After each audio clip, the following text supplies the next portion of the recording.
We're anticipating Councilmember Krikorian. I'm assuming he's in the other committee, so I'm sure he's on his way. Several items on the agenda, and let's dispense with the quicker items, and then we'll get to our nominee. On item number 2, I think we could see no cards. If there are no questions, we can adopt and move on consent. Number 3, we can continue to May 24th. Number 5, we can put on consent. Number 6, we can continue to July 19th. This committee, hopefully in council August 3rd. And if we have a second, we can move those items, Councilmember? Second. That'll be action of this committee. That brings us to item number 1. Roberto?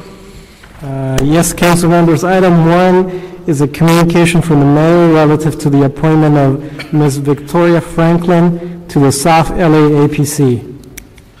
Great. We have Ms. Victoria Franklin with us. Like to come out to the microphone, please. Welcome to City Hall. Thank you. Good afternoon. Well, first I want to thank you for stepping up and serving the city. This is for the South Los Angeles Area Planning Commission. And if you could just give us a little bit about yourself, your background. My name is Victoria Franklin, and I am a resident of District 8. My family's been a resident, there's been a continuous member of my family in District 8 for over 100 years. And I live there, I work there. I work at Charles Drew University of Medicine and Science, and I would like to play there. And I just enjoy living in that area. Let's assume it's your last day as commissioner and you're walking away, and as you look behind you, what would you like to see as you leave behind? Policy, impact, planning, land use, impressions, results. What would you like to see? Well, having grown up in the area, I've seen many changes. I was able to walk down Western Avenue when I was a child, and there were vibrant businesses. It was a great neighborhood. We walked to Exposition Park and, go to the Rose Garden, and I'd like to see that come back to the area. I'd like to see growth, economic growth, jobs that are available, viable transportation, and just a great quality of life to be in that neighborhood and in that whole area. What are your opinions about affordable housing in the context of South Los Angeles? We need it. We need a lot of affordable housing, but housing that is really good housing and affordable. No slumlords. Thank you. Any questions for our nominee? No, but I think having 2 degrees from UCLA, you fall into the good graces of our chair of this committee. So. Hey, I can't help it. I'm a Bruin. We have 3 generations in my family. I'm not the only one here with a UCLA degree. Well, okay. SC's good too. Having grown up near it, right? Yes. But I thank you, and I'd like to move to recommend Ms. Franklin for this position. Thank you. Have a second? Second. Second. That'll be action of this committee. I understand there are some forms that need to be turned in. Yes, good. So we will see you in council. Do we have a date? 25th. Great, the 25th. So I look forward to seeing you there, and I look forward to working with you. Thank you. I look forward to it also. Thank you. Fantastic. Nice to see you. Thank you. And thank our Mayor, Antonio Villaraigosa, for an appointee. Thank you very much. Okay. Okay. That's item number 1. Next, Roberto. That would be item 4, council members. It's a proposed ordinance. It's the core findings ordinance to eliminate redundancy in sections of the municipal code. Okay, can we have staff here on this item? Yes.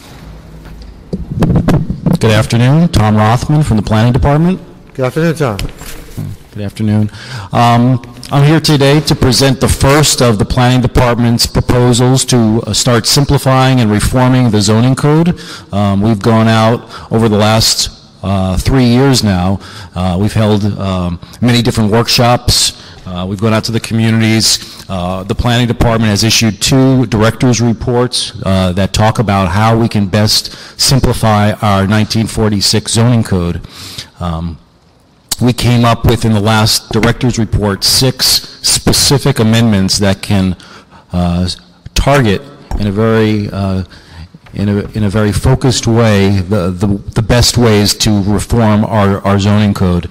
Today before you is the first of those 6 ordinances, and we've titled this ordinance Core Findings. And what we did was we analyzed initially all of the findings in the zoning code. Findings, for everyone's information, are simply the justifications that need to be made in order to make land use decisions. And we have over 30 different processes in our zoning code that all require different findings. And these findings have been added to the zoning code over the last 60 years or so. So we have over 350 of them. Many of them have been repetitive, and many of them have been duplicative, and many of them also say similar things, but not in the same way, which may require our decision makers to answer the same question twice. Can you, for the sake of those who are listening and in the audience, what is a finding? Okay, a finding, as I said, they're the justifications for why we make our land use decisions. They're also written assurances that the land use decisions are rational and that they're based on fact. So in order, for example, to approve a conditional use permit, certain findings must need to be made today to grant a conditional use. So for example, we have a neighborhood enhancement finding that's in place today. We don't have a title for it, which we are using, but right now, in order to approve a conditional use, and a conditional use could be anything from an alcohol permit to a recycling center to a solid waste treatment facility to a variety of different things. So right now, it must be made that the proposed location will be desirable to the public convenience or welfare, is in proper relation to adjacent uses or the development of the community. Now today that finding must be made, and we're proposing to make some modifications to that finding and to other findings. So these are written assurances that our land use decisions are based on fact and are legitimate, so we're not making just random land use decisions. In this ordinance before you, we are not touching our variance findings, which are very common. Those variance findings come out of our city charter, and they are not being addressed in this ordinance. So in the public meetings, what type of questions and or issues were being raised in that process? In your public meetings, what was the most repetitive or major concerns that were raised in that process that you just experienced? I think the most common concerns were that the neighborhood protections that are in place in our findings today for all of our conditional uses and our other quasi-judicial approvals were not removing or even lessening any community protections against unwanted land uses. And that was the primary concern. There were other concerns about the wording and which findings should apply to which type of use, but I think in general, we feel that these new findings and how we've revised them are strengthening our community protections. For the most part, they are much stronger and will help our communities to feel secure in the new conditional uses and other approvals that we grant. We are enhancing clarity. We are enhancing. I'll give you a good example.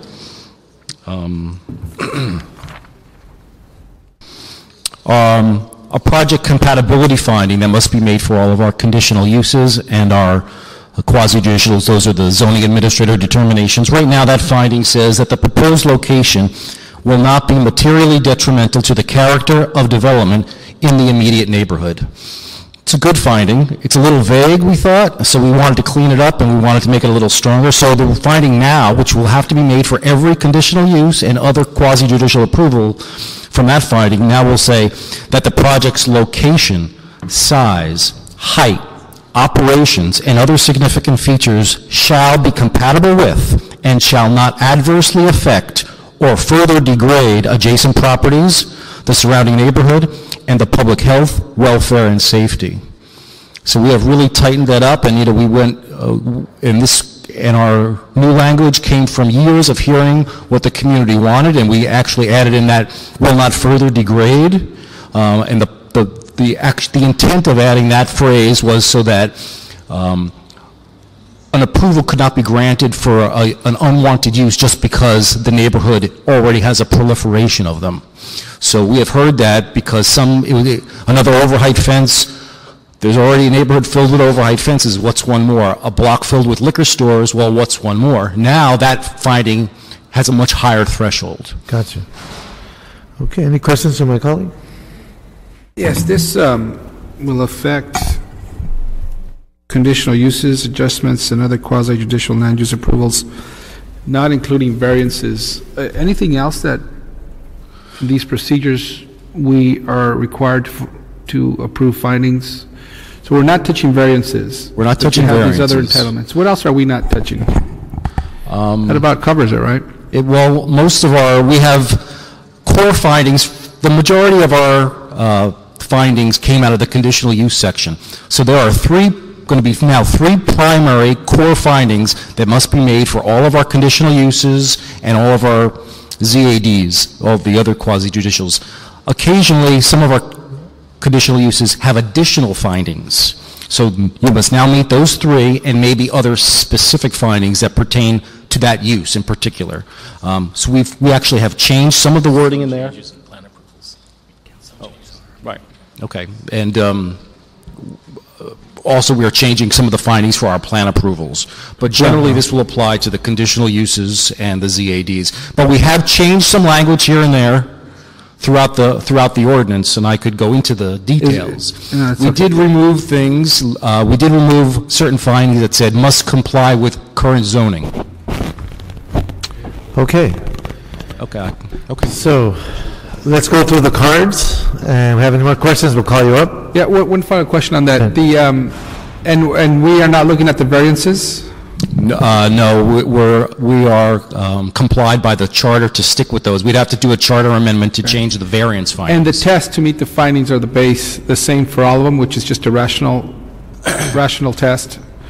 I'm sorry. The rationality. I mean, the test is at the rational, right? Whenever we make a decision, all we have to show is that they're rationally related to the findings, and that's the test for everything, the variances and all these other entitlements? Well, the variances have to prove hardship, and those are the highest threshold of variances are basically hardship findings, and we do not change any of those because of what I said earlier. There's a lower threshold for these? There's a lower threshold because conditional uses, for argument's sake, are allowable uses. We just want to see them and condition them as they come through, but we've already made the determination that a variance isn't necessary, but that they should have some kind of public review and public notification process. Okay. Thank you. So be clear, too, that our action today will be to refer this body of work to the city attorney to start working on a draft ordinance. So we will have a couple of more shots, if you will, at this body of work. So I just want to make sure the folks who are going to be speaking, that they understand that this is not the last bite at the apple. So we'll be working on this. But this will be our directive from this committee to the city attorney's office. Thank you. Thank you. Okay, as you come on up, give us your name and address. Keep your eye on the clock. There's 2 minutes there. Some of you have written eloquent letters. I'm not sure if the 2 minutes will give you the time to read the whole letter, to try to get to the essence of your message. If the person before you has spoken and stated what you wanted to say, it's okay to say, I agree with the previous speaker, and give us something different and or new, so we're not hearing the same thing over and over again. So that being said, I'd like to call up Jack Allen, this is Kerry or Gary Brailman, and then we'll have Ann Williams. Come on up. Good afternoon, sir. Good afternoon. Thank you. I'm Jack Allen, the president of the Palisades Preservation Association. We have several objections to the proposed ordinance, but the one we specifically object to, and particularly, is to Section 13, which regards Section 1224 of the Code of wireless communication facility permits.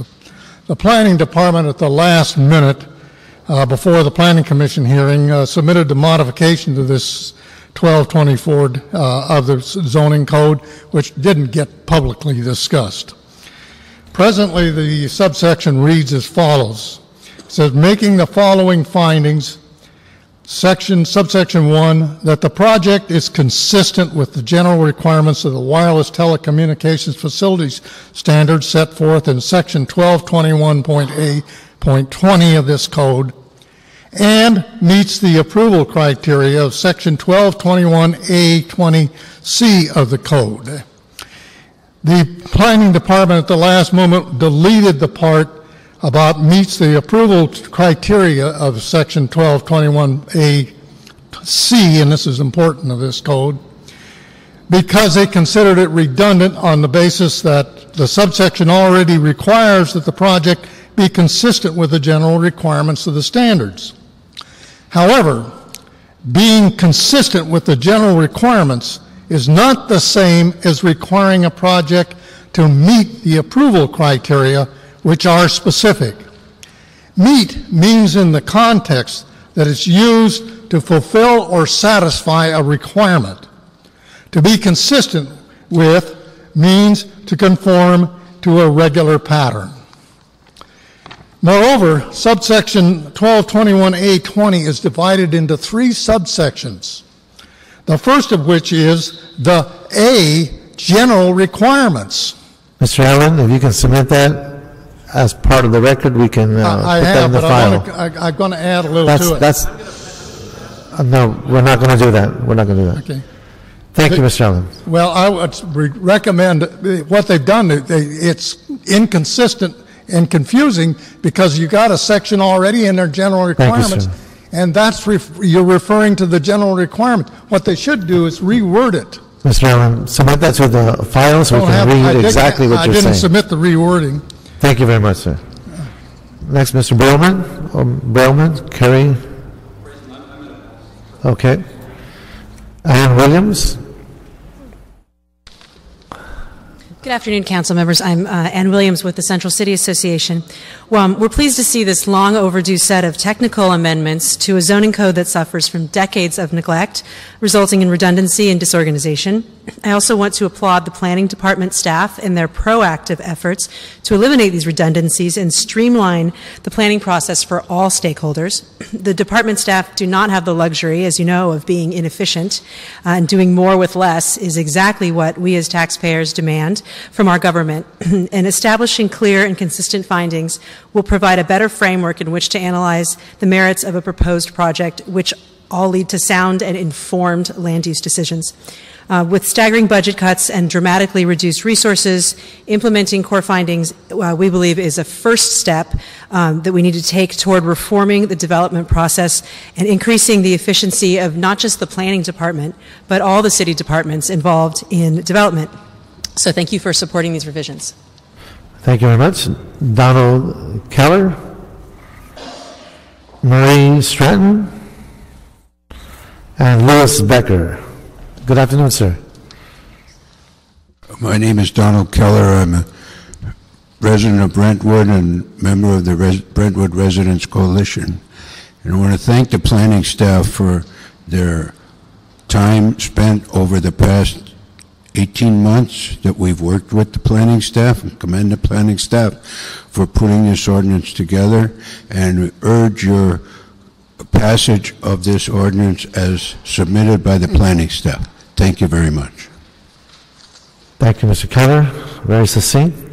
Appreciate that. Next. It's Mark Stratton. Mark Stratton. I'm sorry. Bellar, Skycrest. I'm here to support the ordinance as written. I wouldn't change a thing. A lot of good work has gone into it. That's it. Fantastic. Thanks. Thank you, Mr. Stratton. Lois Baker. I'm Lois Becker, 3100 Corda Drive, president of Bellar Skycrest Property Owners Association. I want to commend the Planning Commission on this thoughtful, in-depth, and very collaborative process. And I came here to support the core findings ordinance as submitted, except for the 2 typos. Okay. So what are those two typos? I'm just kidding. Wendy C. Rosen, our last speaker. Maybe you know where they're at. Thank you. Good afternoon. My name is Wendy Sue Rosen, President, Brentwood Residents Coalition. We want to first thank Alan Bell and the city planning staff who worked extensively with the community in addressing our concerns with prior versions of the draft ordinance. This is an excellent piece of work, a collaborative effort, as Lois said. The revised ordinance demonstrates that the planning department listened and responded to the community's concerns. We especially appreciate that the general plan core finding was revised to include the following reference to specific plans: that the project is in substantial conformance with the purpose, intent, and provisions of the general plan and applicable community plan, and does not conflict with any regulations, standards, or provisions of any applicable specific plan. Alan, thank you.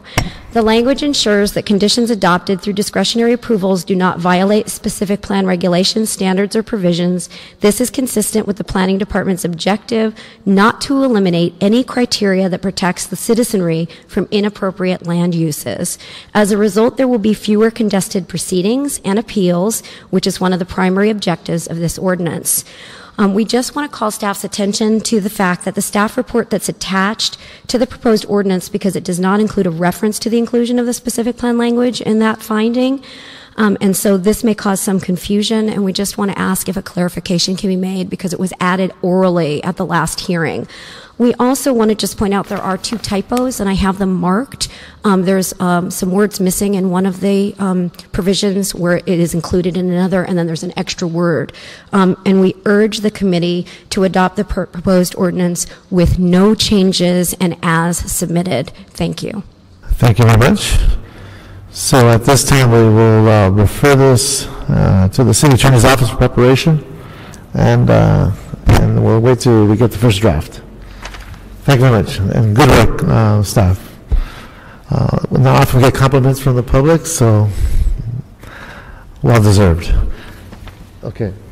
Next is item number 7, which is the Lorenzo project. Yes, sir. Okay, Mr. Chair, the last item was number 7? Yes. Okay, the city attorney has advised me that I wasn't present at the last meeting where we held this item, and the hearing was held at that time, and I can't vote on this because of that. Yes, that's right, because there's a quasi-judicial aspect to it, and so you were not present, so... So this would be a communication from the chair? Correct. To the council? So, do we go to the deliberation since there was no vote? I don't have to. City attorney? I think it's up to you, but there isn't much to deliberate since you're the last man standing. I'm here. the sole survivor? That's right. Okay. You might want to just elaborate on what you're going to communicate to the Well, let's council. do this. Let's get some of the questions answered, at least for the record, what's in front of us, because there were some concerns as to what was being presented. The big question I had was about enforceability and how the community benefit package was going to be enforced. And so my understanding is that after several discussions with the staff and with the applicant, that the folks who are involved, meaning those who are benefiting from the project, both as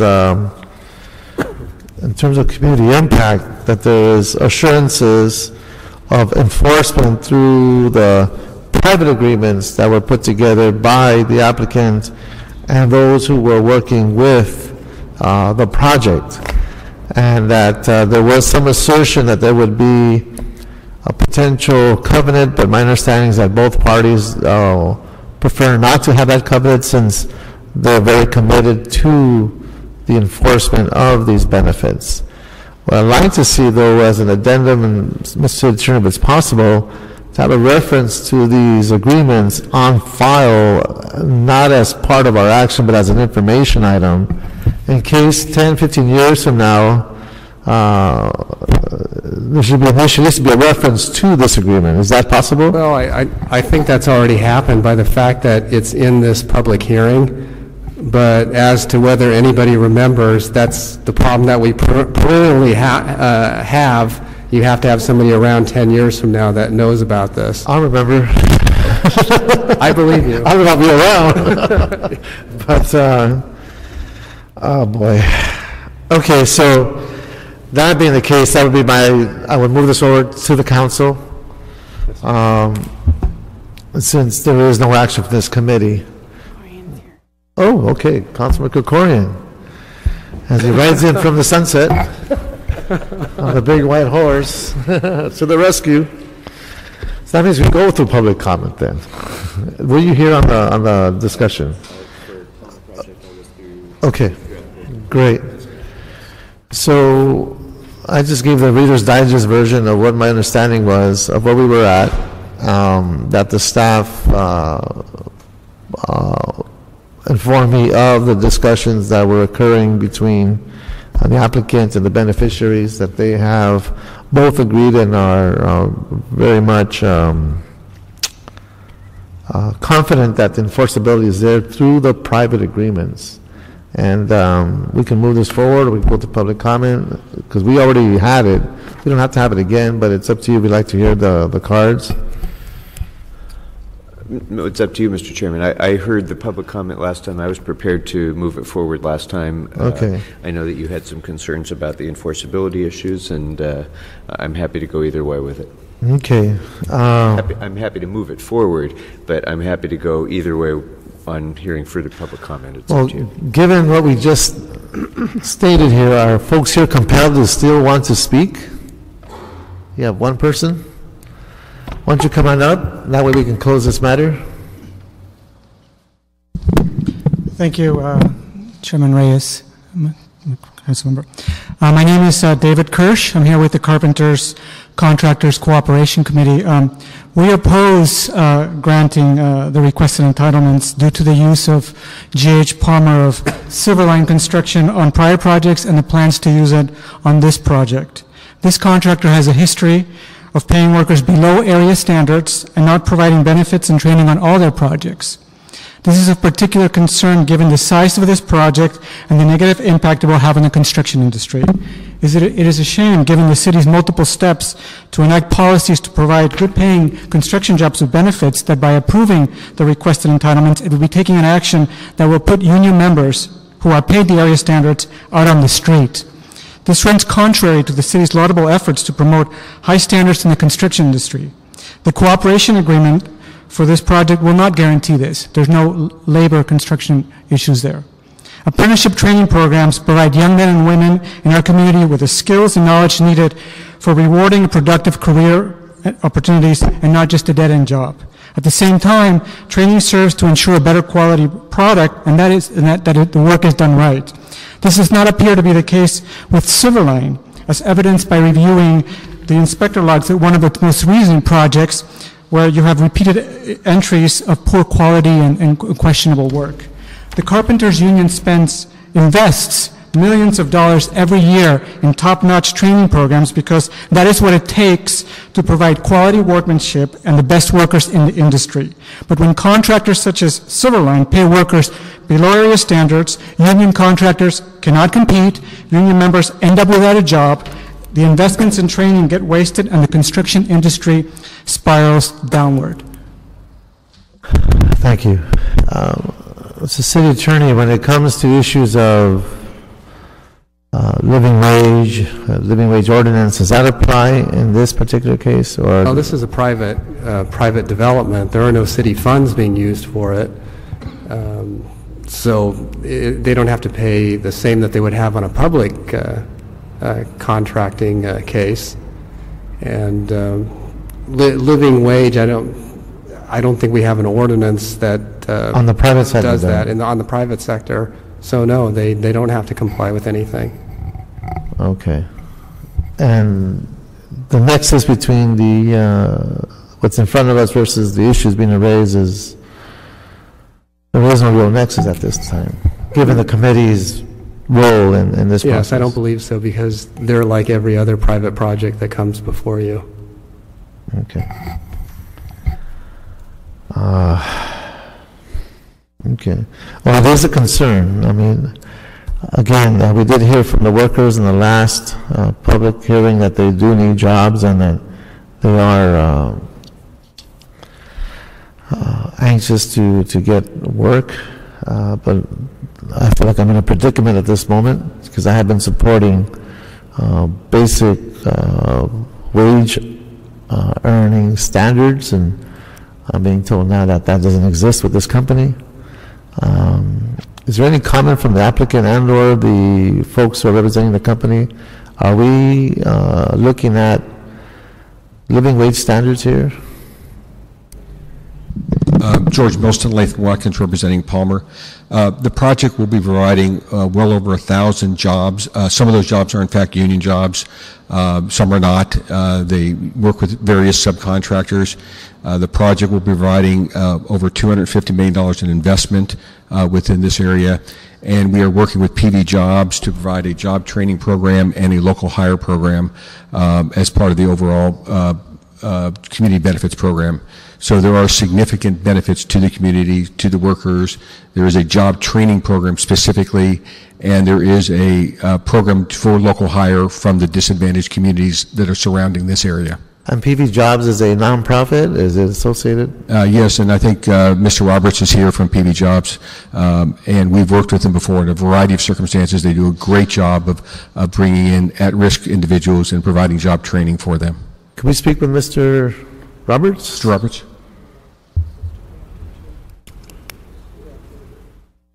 Good afternoon, sir. Hello, Councilmember Ernest Roberts, PV Jobs. Are the jobs being that are being currently contemplated and structured? We have a training program, correct? Is that what I'm hearing? We have 102 organizations that have signed memorandums of understanding with us, including LAUSD DAYS programs, youth build programs, Sonoma Valley School District, but they're apprentice preparation programs. I think what the Carpenters are talking about here is their apprenticeship program, which is once we get them into the unions, then they become part of an apprenticeship program. I do have to point out one thing, though. The CBA has provisions for living wage, no less than living wage payments for the local and at-risk part of the workforce. It doesn't have it for the entire project. It is a private project, but they did agree to do that for the local and at-risk. So folks being trained are graduating into a living wage standard. All of the placements we make on all of the projects we work with are all at least living wage. Union standard, union wages are generally above living wage, so that's we just put that in there as a minimum just to be sure that nobody from the local and at-risk part of the CBA, the people we're going to be sending in there, are going to have less than that amount of money. Are you familiar with the current contractor in terms of their performance in safe environments and environments that are essentially healthy for the worker? And I am not familiar with Silverline or the or their history. That is one of the few contractors that I don't think we've had contact with in the past. Okay, that's something we need to look out for. We'd have Pardon me? That's something we need to look out for if we're endangering workers. If you do have the complaints that are being asserted, that's something we should look at. If they come through the local hire program, if they come through our program, we'll make sure that they get paid at least the City of LA living wage. But I don't know if that's satisfactory to the Carpenters or not. That's not. I'm not. We work with the Carpenters, and we want to work with Palmer. We're just, we want to. Is the council office here by any chance on this item? No. Well, I don't see a land use nexus by which we could stop this from moving forward. Yes, thank you, sir. Thank you. Appreciate that. There's training, part of the community package. Between now and council, we'll see what kind of record we have with Silverline and safety and issues of pay, and that's something we'll probably learn more of between now and then, I assume. And, but I don't have any real reason, based on this committee's task, to hold this back. So we'll move it forward, and we'll move this to council. What would be the proper verbiage to move this forward? So I believe you would grant in part, deny in part, and you would adopt the revised findings that were submitted. And I also think that you're adopting, or approving rather, the zone change and the general plan amendment. And I think you wanted some mention in the record as to the covenant agreement. So, but we, at this time, are not requiring a covenant agreement, given the development, the private development agreements that are on record. And my understanding, based on the city attorney's observation, by reference to this committee, that referral to those agreements will be part of the file. Okay. Would that be accurate, Mr. Attorney? Yes, that's correct. Okay. Okay, so that would be the action of this committee. Second. Anything else, Roberto? I think there's an item 8, but there's no director report. And where is the director? He's not here, I know that. Okay, well, no director's report, but thank you, Mr. Bell, for your work and the staff. Anybody for public comment? Seeing none, this meeting is adjourned.